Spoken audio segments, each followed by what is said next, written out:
طالبان نے beauty parlour پر پابندی لگائی ہے کیونکہ یہ دھوکہ دہی کے زمرے میں آتا ہے۔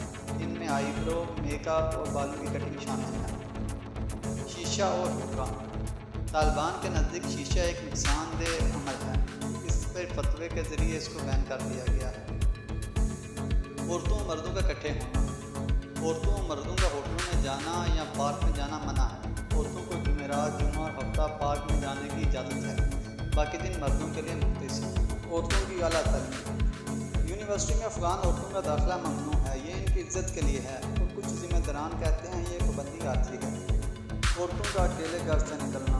عورتوں کا اکیلے ایک مرد رشتہ دار کے بغیر باہر نکلنے پر پابندی عائد ہے۔ داڑھی منڈوانا۔ داڑھی بڑھانا ضروری ہے اور شیو کی ممانعت ہے۔ چیس اور جوا۔ چیس اور جوا کھیلنے پر پابندی عائد ہے۔ نوروز۔ نوروز نئے فارسی سال کو کہتے ہیں، یہ بہار کا پہلا دن ہوتا ہے۔ یہ اندھیرے پر روشنی